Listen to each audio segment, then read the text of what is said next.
Hello YouTube, welcome back to yet another episode of Train Simulator Classic Railworks.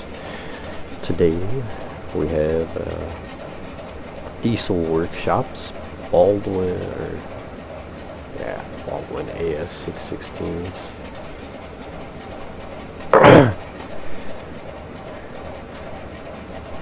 We're on the Donner's Pass, or rather we're on the Steam Workshop rework of Donner's Pass.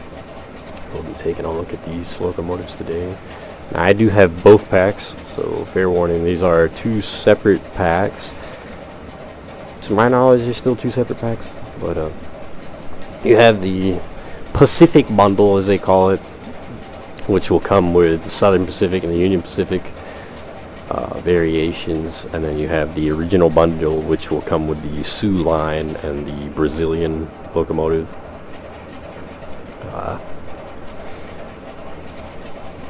I know there's already been a few videos out there of these. I know these sparked up a lot of controversy with Diesel Workshop. I'm quite frankly not going to dive into it. I'm just going to note it. Yes, I do know it happened.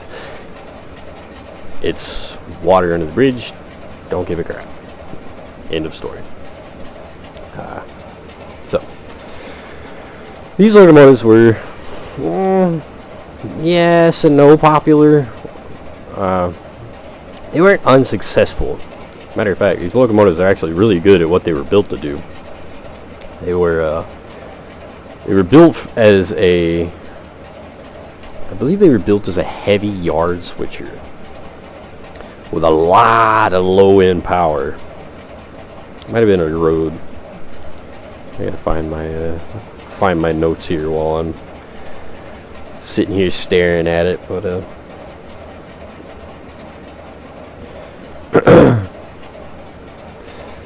these locomotives were real powerhouses, truth be told, for what they were.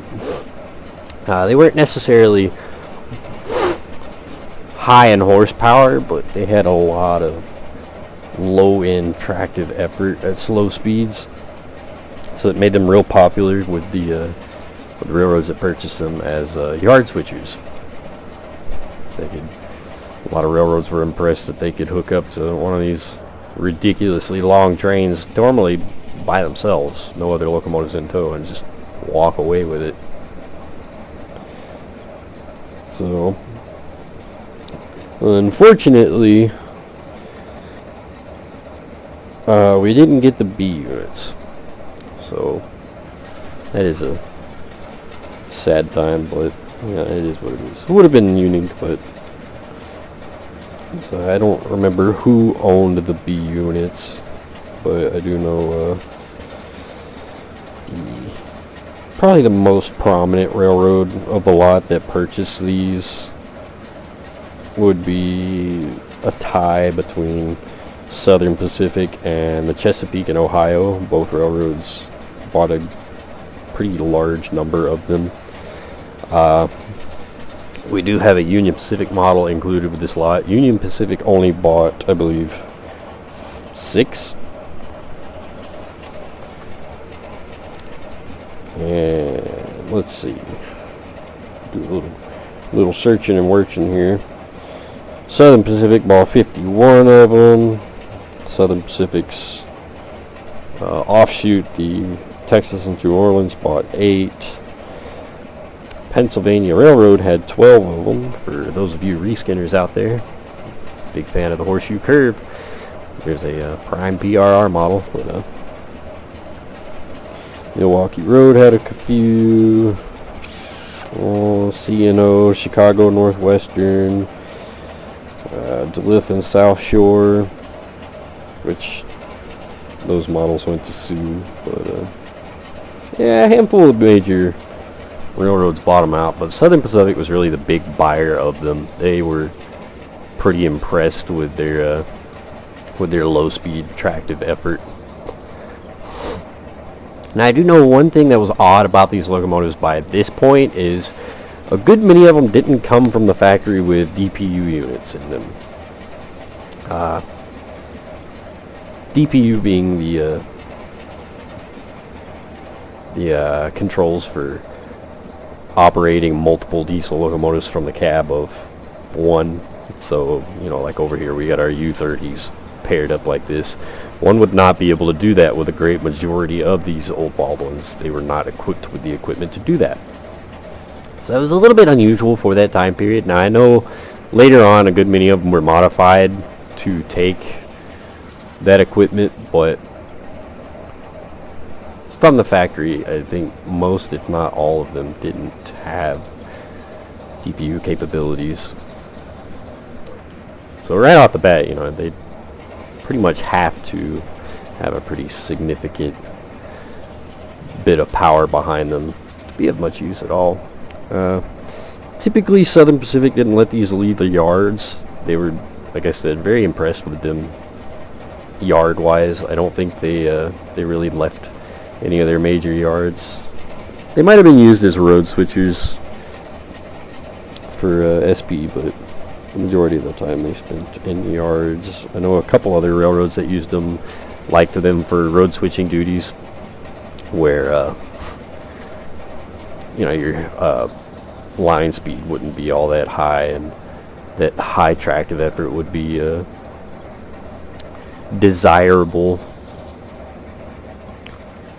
So yeah, these were one of Baldwin's last hurrah, per se. They as many of us know, Baldwin did not take off very well when diesels hit the market, and a good many of their major diesel locomotives were just notorious for having issues. So these are kind of their last big hurrah of their diesel era before they really just started to fold. Probably one of their more popular locomotives too.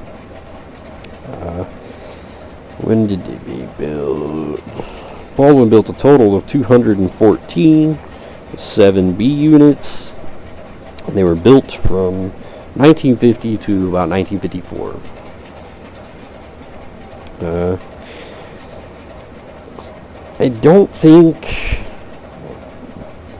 don't know if any are in operation anymore. I know there's a handful of them that have been preserved, but I don't know that any are actually operating. So it would be neat to see one in operation, but I believe they're all just museum pieces at this point. So here we're looking at the Black Widow scheme, my personal favorite of the Southern Pacific diesels. Most of you know I really don't fiddle with diesels all that often. Most of my videos are geared towards steam locomotives, but I do enjoy early diesels. I like early, unique locomotives, and the Baldwins are certainly unique. Baldwin diesel locomotives across the board are really pretty unique, but I'm a big fan of high hoods, so the GP9s, GP7s. I like high hooded locomotives, and I like oddballs. Other than that, though, I typically stick to steam locomotives, but these are one of those odd diesel locomotives that I really do get a lot of enjoyment out of. I'm a big fan of road switching and logging, and oddly enough, these locomotives do quite well for that. But you will get a Black Widow scheme with driver and no driver variations, dynamic numbering. And we'll hop back here to the rest of... Oh shoot, I forgot I put that cab forward there. I was like, what the world? But hop back here, and up front we got the Sioux line and the Brazilian models. Both of these come as a separate pack, so these are not part of the bundle that gets you the SP and the UP locomotives, so just be aware of that when you do go check these out. There are basic details that change between the locomotives. So like the Southern Pacific locomotives have 3 trumpet air horns, number boards, while the Sioux line and the UP, the Brazilian locomotives, don't have those. They have the single chime horns and no number boards up on top. But yeah. Differences. Now I don't have any of these operational, so hence they're quiet. No engines running right now, but I will say I like the Southern Pacific models a lot more. The SP and the UP models definitely look better in my opinion, color-wise.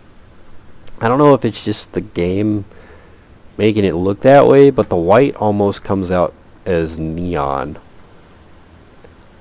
And it makes the black lettering look painfully obvious. I don't know if that's, like I said, I don't know if that's the game or what, but just to me it sticks out far too, I don't know how else to describe it. It's just painfully obvious. Other than that though, they're not bad looking. They do have some basic weathering on them, which is quite nice, you know, not over the top, but enough to make them stand out. Our Brazilian model over here, nice yellow and blue. I don't think there's really any differences between these two locomotives. I know they will have a different air horn sound from the Southern Pacific locomotives. They'll have that single chime sad air horn. But other than that, they all sound identical. Same sounds, same performance, just the different air horn. So I'm not going to take the time to go into each and every individual locomotive. Now, there's another one I'm not huge on. Now, I'm not huge on the red bloody nose schemes to begin with. I think it's hideous for a Southern Pacific, especially when you got locomotives like this.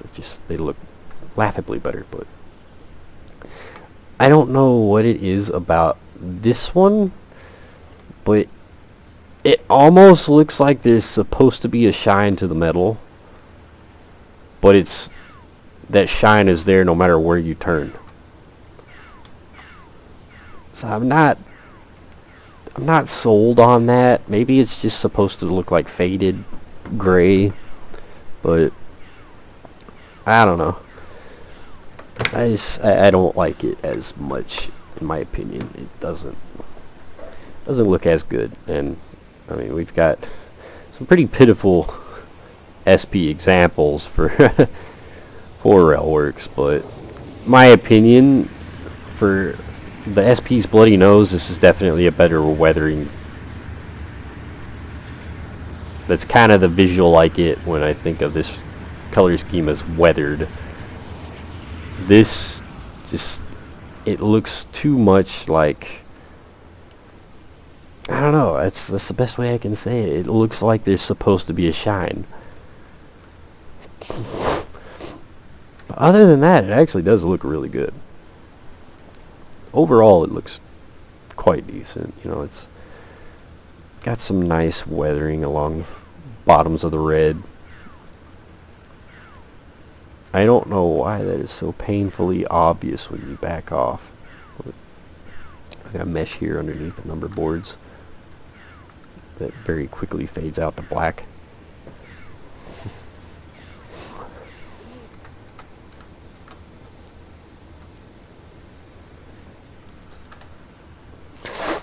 Next up, we got I believe this is a fictional scheme for the AS models. This is the Halloween. The orange nose. I don't know why they did this. Not gonna lie, because I believe this is one of these two is fictional for the AS-616s. I know I've got a couple models with the tiger striping along the bottom and such, so I do believe it's the Halloween scheme here that is fictional for these locomotives. Correct me if I'm mistaken, but overall it looks really good. I don't know, not entirely sure why they opted to do this outside of well, shading wise it wouldn't be too terribly hard. I mean, you're essentially doing away with that decal there and then just changing the overall color, but I don't know. Yeah, it's cool. It's cool of them to include it, but overall they look pretty good. I don't know. I love this. I love this. This is cool. That's a good looking color scheme on this locomotive. And the black looks better on this model than it does on this one. On this model, it looks almost, well, quite literally like this right here. Like they just kind of changed their color shaders. So that gleam, that shine that you see overall on here is, in here, it just, I don't know, it doesn't look right. Maybe if, you know, your shine changed with whatever direction you're looking at on the locomotive, but it doesn't. So it doesn't really catch me, not as much as this. This looks better, I guess would be a way to put it. I like this overall. But last week we got the UP locomotive. Now, all of these except for the Brazilian and the Sioux Line locomotives have dynamic numbering. So, just a FYI. The UP locomotive, this one looks really good weathering wise overall. I like the light bit of dirt going on down here. It's very visible. And I kind of wish they would have tossed a little more on the I don't know, kind of a dusty sand over the bottom half here across the board, but you know, it's fine. Nice bit of weathering all the way along. Some details again change between the UP and the Southern Pacific. So like on our Southern Pacific here, we've got a door running to the back end of the cab here, whereas the UP models do not. Number boards, different air horn. Odd details like that get changed, but the core sound and performance is identical. I believe the cabs are identical on all of them too, same color and everything. It's just kind of nice. You don't have to go into cab view to see the cabs are modeled outside of cab view on all these locomotives, which is nice. So let's hop in it. Let's take a whoa, that's interesting.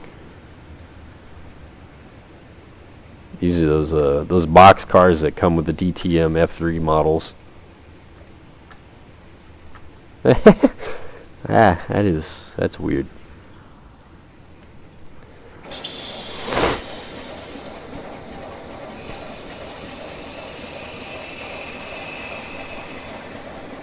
Check the tracks here, so we're clear to go out without plowing through the switch.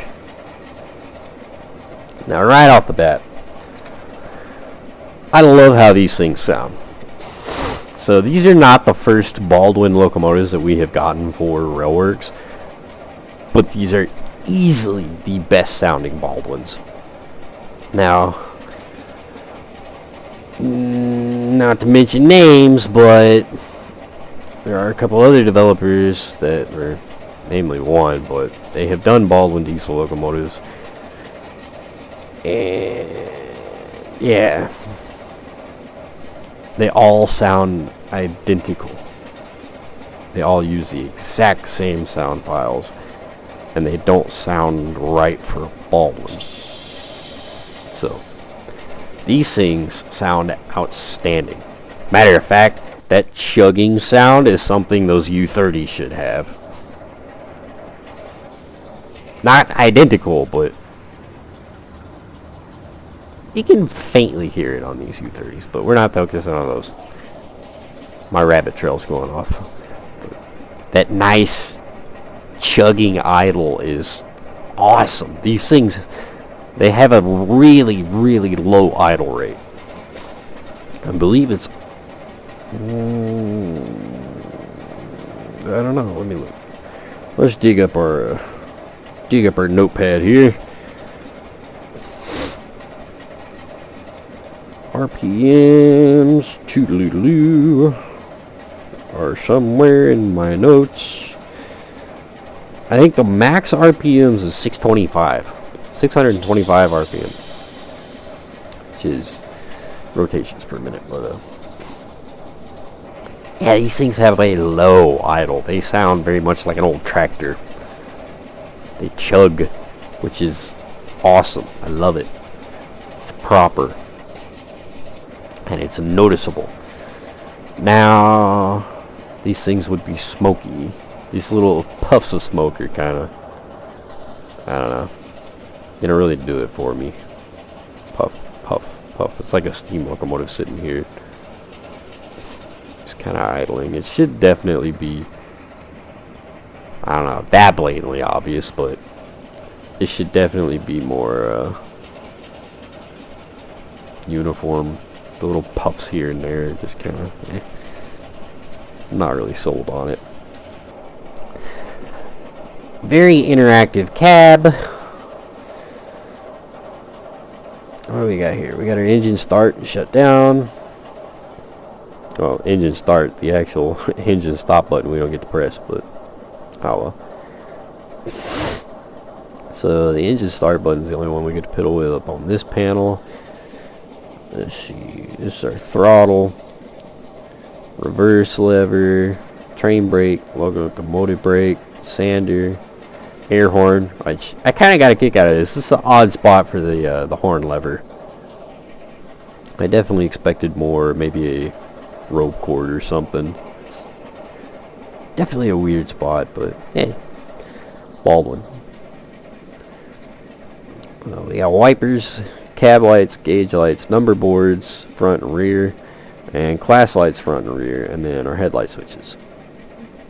We get to fiddle with those. Our windows do open. Windows don't make any sound though. There's no sound occlusion.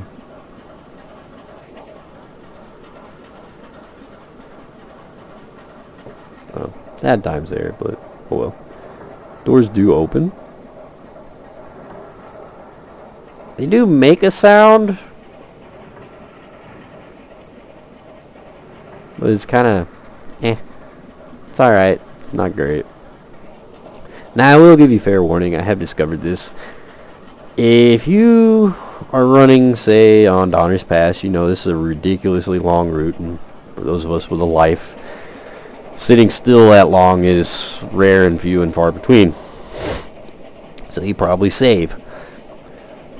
While running this locomotive, if your doors are open or your windows are open when you save, like, say like that, when you jump back in, they're going to be closed, and then you tap on them and they'll jerk back open.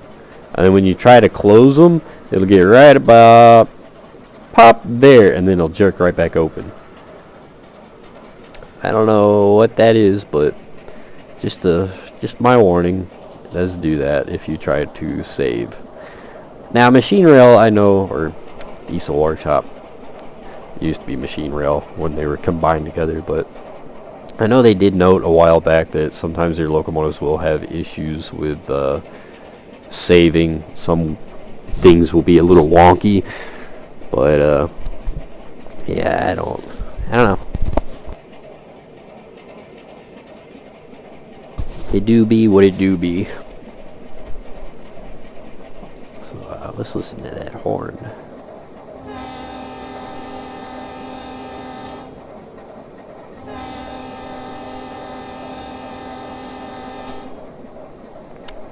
Awesome sounding horn. I love it.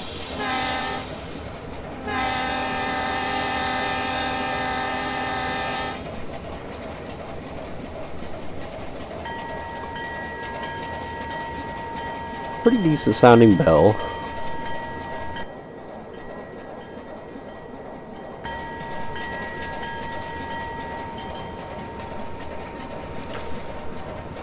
Is HUD compatible for the most part.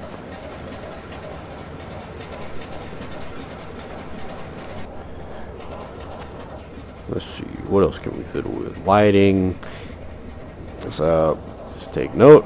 Looking out the window right now, I get 43, 44, 47 frame rates per second. This is Donner Pass. Donner Pass takes a heavy toll on frames compared to many other routes where you'll see in many of my videos up in the left-hand corner, my little frame rates counter oftentimes is well north of 90 to 100, and Donner's Pass 40 is a pretty good day, not gonna lie, especially if you try to fill in these yards. But right now we're sitting at 50. Let's turn on cab lights.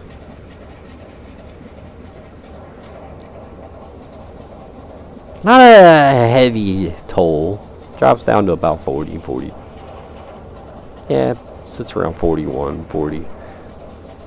So not too bad. Not as bad as many of the others. Gauge lights. I love their gauge lights. Nice yellowed backdrop. Not obnoxiously bright. It's really nice. I didn't look at that.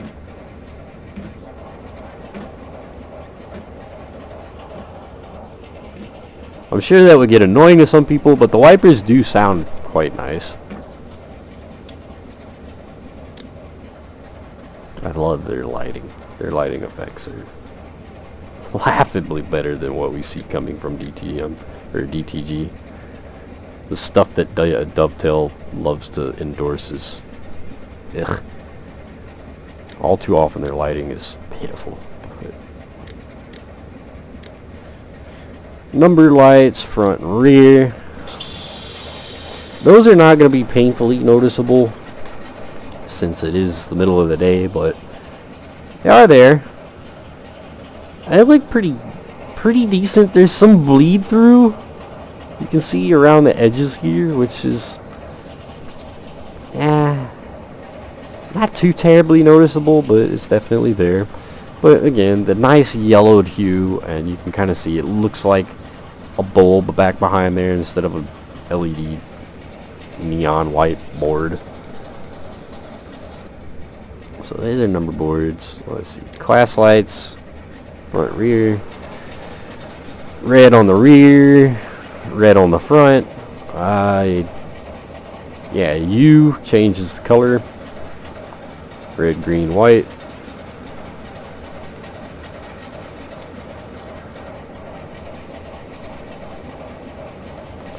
Those look pretty good overall. Again, they kind of have a bleed-through effect to the back. I don't know if that's supposed to look like it's casting its light on there, but not a huge fan of it. It doesn't look stellar. Not as good as this. See, the number boards, they make better sense. Numbers boards look really good up here. But headlights look awesome. Their headlights are stellar, in my opinion. Now we are still stuck with the bright beam on the ground, but I love how their headlights look.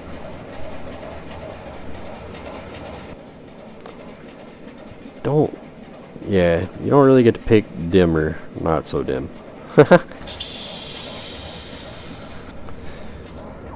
Let's kill off our brakes. Idle sounds are really nice. Ambient sounds are really nice. Now, fair warning. It is really easy to slip wheels.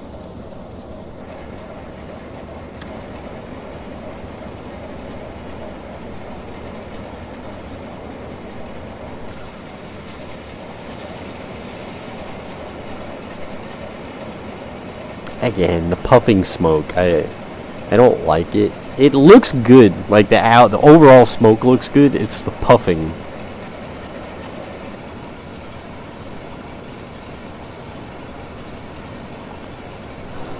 Now these things don't just outright accelerate either. They don't pick up and go, which is overall really nice.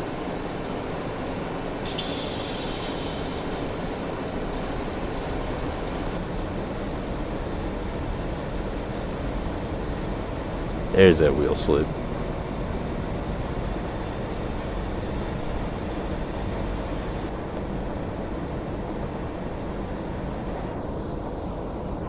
It doesn't sound too bad, but I don't... It doesn't blend as well. It's not... The increments don't blend out as well.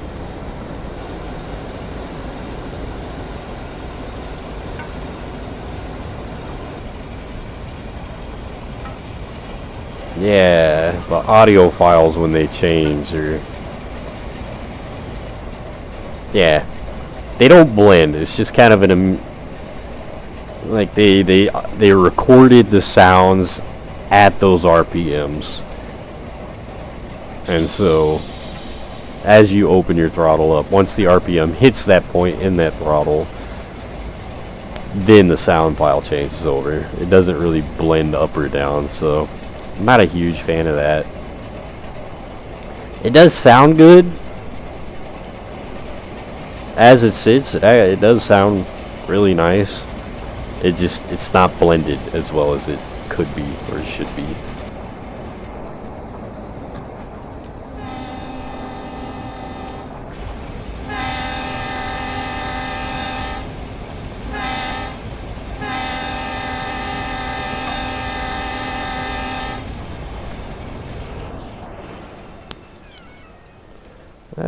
Let's see how far away we can hear that air horn.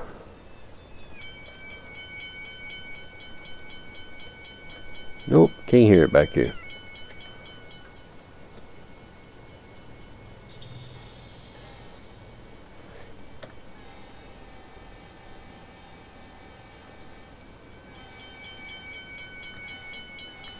So you can hear the horn a fair distance away. I do kind of get a kick out of the fact that you can hear the air brake pop off though, which is, it's alright. This far away I feel like you'd be really struggling to hear it, but it is what it is. I can't get past the box cars. That is quite entertaining.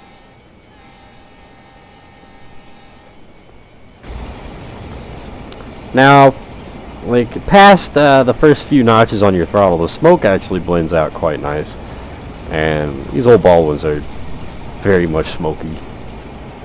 They'll belch smoke all day.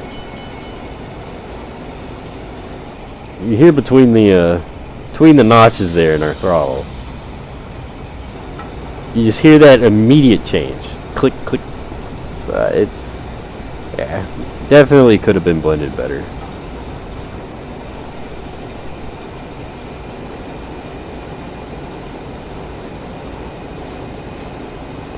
Now that we're moving, I should be able to open the throttle up to 100 without it slipping the wheels.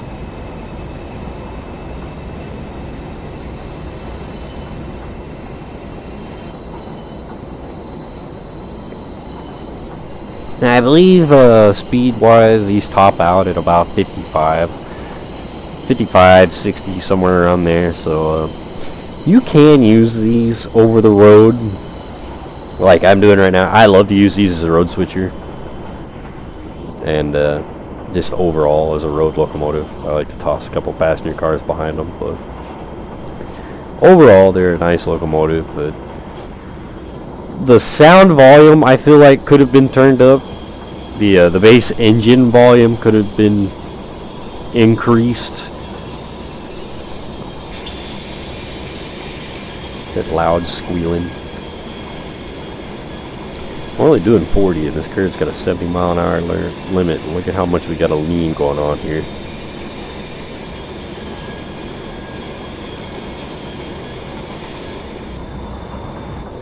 But yeah, I feel like the volume could have definitely been increased.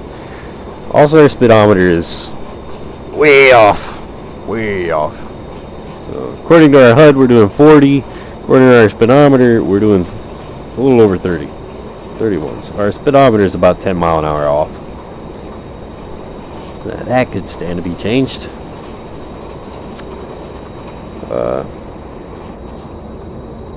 Yeah, our throttle's wide open and it's really not that loud. It's really quiet. I feel like you should definitely be able to hear this locomotive.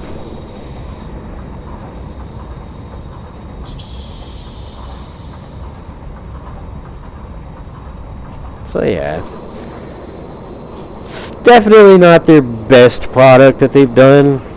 It's their those C424s are gorgeous, but it's definitely not their best product to date. But it is a nice locomotive overall. If you don't have it, frankly, you'll probably like it. Like I say, it's typically overall, I would absolutely say it's better than what we see from the Steam store. Most of these cars are from the Steam store, and well, let me see what happens with Steam store products. Endorsed by Dovetail Games, whom we all just love. And, yeah, I'm.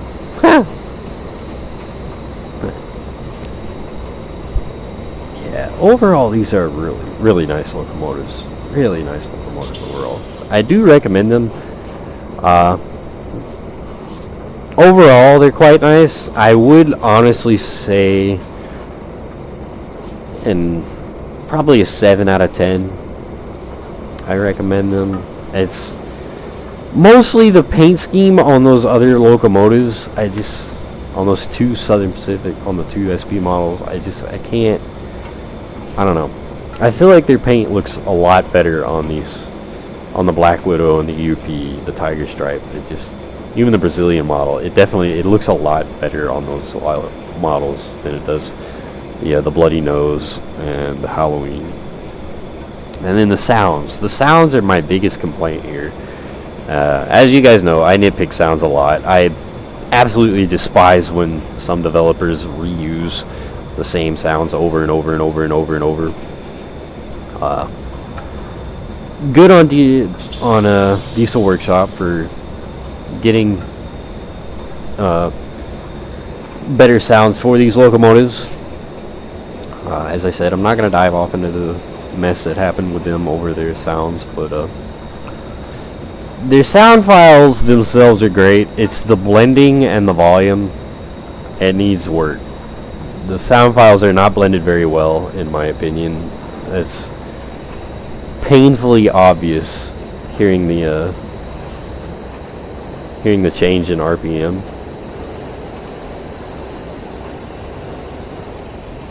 It doesn't blend at all. It's loud.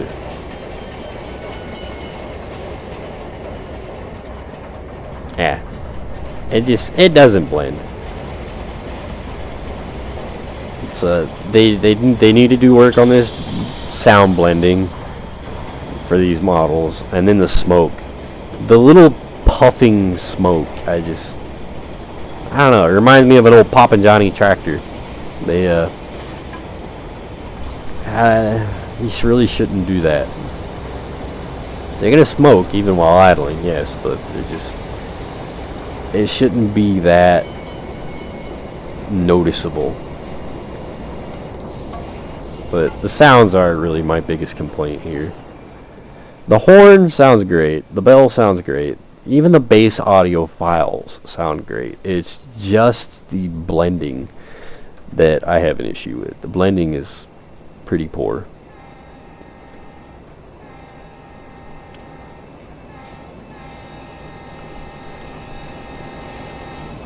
And the volume.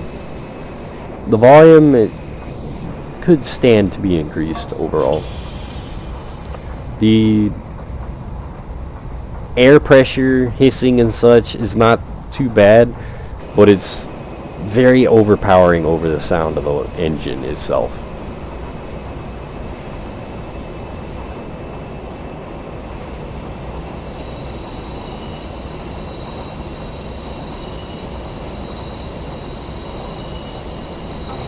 Yeah. All we gotta lift is to stop it. So, cut her throttle off.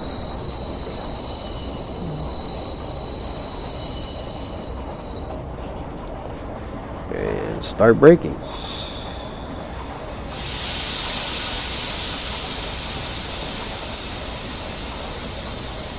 Honestly, the brake sounds are really nice too.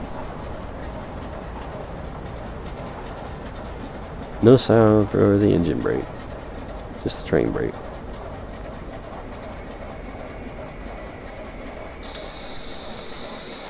Pretty loud sound for the sanders. We don't have any sand actually being poured out, but definitely noticeable in the cab.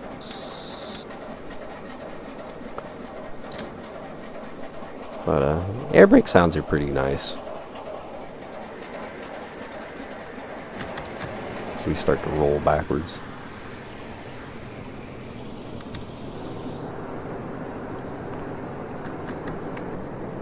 Come on.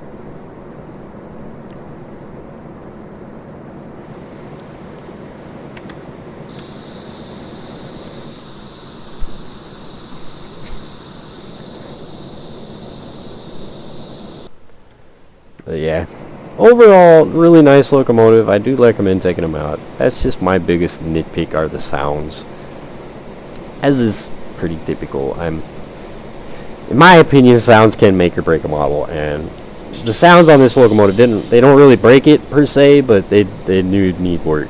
They definitely need work. But that is the the diesel workshop, Baldwin AS-616 packs. As always, link in the description to check them out. But please do go check them out. And again, I always have to say this with Diesel Workshop and Machine Rail. It's a Brazilian company. Their prices are in Brazilian dollars, Brazilian currency. So no, these are not $60, $70, $80 packs. There's normally a little tab. Click the tab and you can change it to your currency. Before somebody goes off and goes, oh, there's a $70 pack. No, it's not. So, I always have to say that with these guys, because it's always somebody. It's always that one person. But, please do go check them out. I think you'll enjoy them. It's always nice to see another oddball added into any train simulator, Baldwin especially.